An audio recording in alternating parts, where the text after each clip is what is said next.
የማን ነው?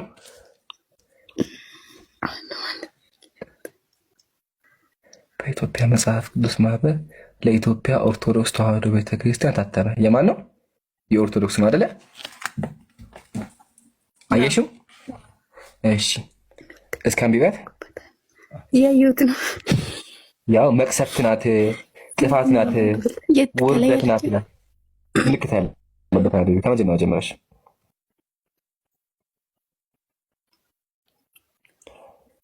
አውዙቢላ እግዚአብሔር ምን ቢያረግ ግን እኮ ከመጀመሪያው ከላይ ጀመረ ሳላመጣው ምንም እንትን ሊል አይችልም። እሺ ያው ጀምሪ ከላይ። ኧረ በስመ አብ ኢየሱስ መቸለና ነው። እኔም ከደረስ ጋር ከምትኖር ከምድር አውሬዎች ጋር ከአንበሳ ጋር መኖር ይሻላል። ክፋቷ መልኳን ይለውጠዋል፣ ፊቷ እንደ ግስላ ለምን ያጠቁራል ይላል። ግስላ ናት ይላል። እንግዲህ እሺ ባሏን ባልንጀራዋን መሀል ይንቁታል፣ ጽኑ ሐዘንም ያሳዝኑታል። ችክ ምን ችክ አድርገው ይይዙታል። ችክ ምን ችክ። እሺ ከደረቅ ሴት ክፋት ሁሉ ክፋት ታንሳለች። እሷ ወደ ኃጢአት እድል ታደርሳለች። የቡርሽት አቀበት ሽማግሌዎችን እግራቸውን እንደሚያደክማቸው ቀባጣሪ ሴት እንደዚሁ የዋህ ሰውን ታደክመዋለች። መቅሰፍት ናትና ጥፋት ናትና ጽኑ ውርደት ናትና የሴት መልኳ አያስትህ ሴት ሀፍረቷን ሽጣ ባሏን ብትመግበው እፍረት ነው። የልብ ቁስል ናት፣ ፊትም ታጠቁራለች። ደረቅ ሴት የነፋስ ሐዘን ናት። እንደዚሁ ባል እንደማታከብር ሴት ለምሾ እንደሆነ እግር እንደ ደካማ እጅ ናት። ጥንቱን ኃጢአት ከሴት ተገኘ፣ ስለ እሷም ሁላችን እንሞታለን። በቤት አጠገብ ለውሃ መፍሰሻ አታብጅለት፣ ለሴትም የልብህ ምስጢር አታውጣላት። ግብሯ እንደ ግብር ካልሆነ ፍታት፣ ከሰውነት ለያት ይላል። አሜን። ምንድን ነው ወይ? ኧረ እየሰማሁ ነው። ታዲያ እግዚአብሔር ለምን ወራዳ ናቸው የሚላችሁ? ምን አድርጋችሁ ነው እንዴ? ሴቶች ምን አድርጋችሁ ወራዳ የሚላችሁ? እግዚአብሔር ሴቶችን የሚወድ ከሆነ ለምንድን ነው ወራዳ የሚለው? ደግሞ ይገርምሻል፣ ሰይጣናት ደግሞ የሚላለ ወላሂ ሰይጣናት የሚላለ አውጣልሽ። እሱ እግዚአብሔር አይልም። ልክ የእናንተ መጽሐፍ ሴቶች የገሃነመ እሳት ናቸው እንደሚለው ልክ የእናንተ ጸሐፊ ነው እንደዛ ብሎ የጻፈው። ላላ ቁርአን ላይ እኮ እንደዛ እንደላ ሳይችላል የለም ቁርአን ላይ አሉ። አሜን። የለም ቁርአን ላይ ቁርአን ላይ ማርያምን የእናንተ መጽሐፉ ለራሱ በስነ ስርዓት ያው ከፈትለሽ ቅድም እኮ ያው ከወንድ ወይም ከሴት እሱ አማኝ ሆኖ ከመልካም ስራ አንዳችን የሰራ እነዚያ ገነትን ይገባሉ ይላል።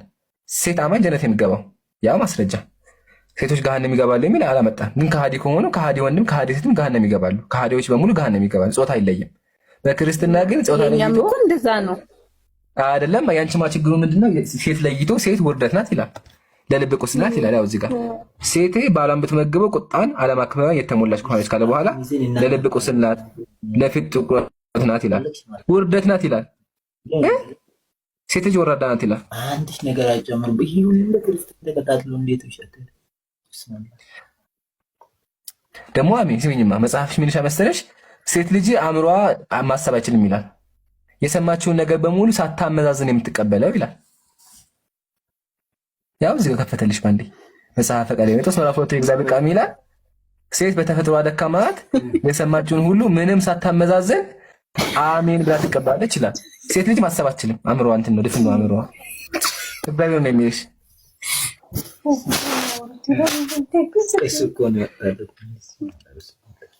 በቃ ለማንም እንትን ብዬ በስነ ስርዓት መጽሐፉና የእናንተንም ሲጀመር ማለት ሙሉን አውጥቼ ያንስ ከማስረጃ አይልም እያልክ ነው ይሄኛው። ስለዚህ አውጥቼ እስከማስረጃው ሙሉ አመጣልሃለሁ። ይሄንም ደግሞ ባለው ነገር የራሴን እንትን አነባለሁ። ግን ያ በስነ ስርዓት በቃ ሴቶች ምንም አይነት ገነት እንደማገኙ ሁሌም ገሃነም እንደሚገቡ ነው ልጁ። እንዲያውም ብትከታተሉ ጥሩ ነው። ወይ አይተው ሊሆን ይችላል እና ሙሉ በቃ ስለዚህ እንትን ነው የሚያወራ። ውሸት ነው። ቀልድ ግባልሻ ሄደሽ ልጁን ማስረጃ አምጣ በይው። የለም ልጁ ቲክቶክ ላይ እኮ ነው የምከታተለው፣ በአካል ሳይሆን ቲክቶክ ላይ ነው የምከታተለው። እና ደግሞ ማስረጃ ያቀረበው ማስረጃ ቁርአን መጽሐፍ እያያዘ ምናምን ነው እያወረደን እንትን የሚል በቃ ምን ናዝመስተንሽ እኔ ቃል ግባልሻ ቁርአን ላይ ሴቶች በሙሉ እንደዚህ አንቺ ባልሽው መንገድ የሚል ካመጣሽ በቃ ትክክል ነሽ አንቺ። ግን ቃል ልግባለች መቼም አታመጭም። ሰውየው ቄሶቹና ፓስተሮቹ ያጭበረበሩ እንጂ አታመጭም። እኔ ግን ያው መጽሐፉን ገዝቼ ያመጣሁት ቤተክርስቲያን አሳታሚዎቹ ራሱ ያው ከነ ቄሱ ከነ ስዕል ያመጣሁልሽ ያቸው ስላሴዎች በወጣትነት ያው ስላሴ ያው ጸሐፊው እዚህ ጋር ቄሱ እዚህ ጋር አሳታሚ ያው የባህር ዳር ፈለገ ገነት ቅዱስ ጊዮርጊስ ገዳም ለ40 ዓመታት ሲያስተዳድሩ የነበሩት ለቆዩት ለታላቅ መንፈሳዊ አባት ለመልካ ገነት ኃይለ ማርያም ያው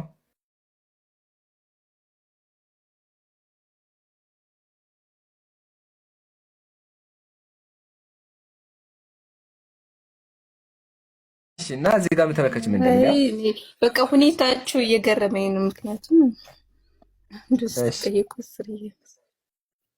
በቃ ችግር የለውም። ያንንም አውጥቻ እንትን እልሃለሁ፣ በስነ ስርዓት አመጣልሃለሁ።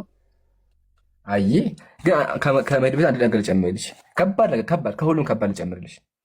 ከሁሉም ከባድ ምንድነው? ሴቶች የክርስቲያን ሴት ሰይጣን ናት። ማስረጃ ያው አሁን መጽሐፉ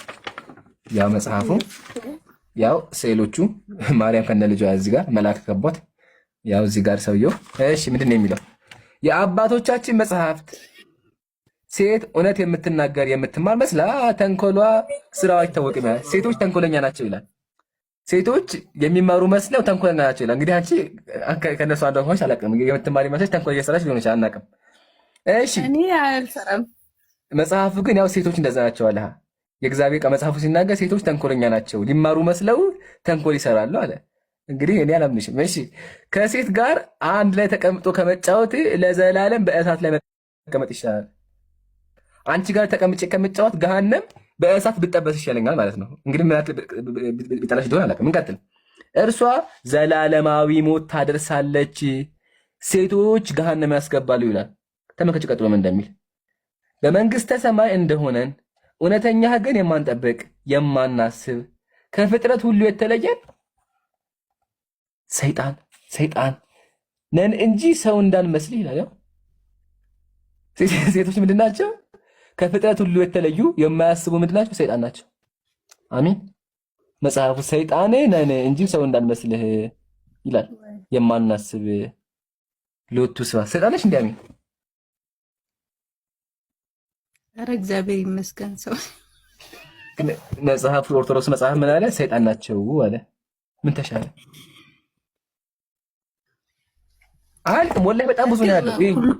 ሁሉም ጸሐፊ እኮ እኩል አይደለም ማለት። አሁን የከፈኩልሽ 2 መጽሐፍ ነው። ገና 2 መጽሐፍ ከፈኩ። ገና እነዚህ ሁላ በከፍታቸው ደግሞ ብዙ ነገር ነው ከፈቱ። እንደዛ የለም። ታዲያ ይሄማ መጽሐፍ ነው እንዳምን ስላደር ይሄ የኢምራን መጽሐፍ ነው።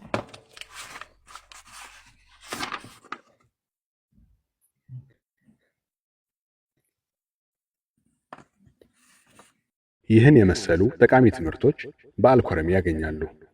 በዩቲዩብ በፌስቡክ እና በቴሌግራም አልኮረሚ ብለው ቢፈልጉ ያገኙናል።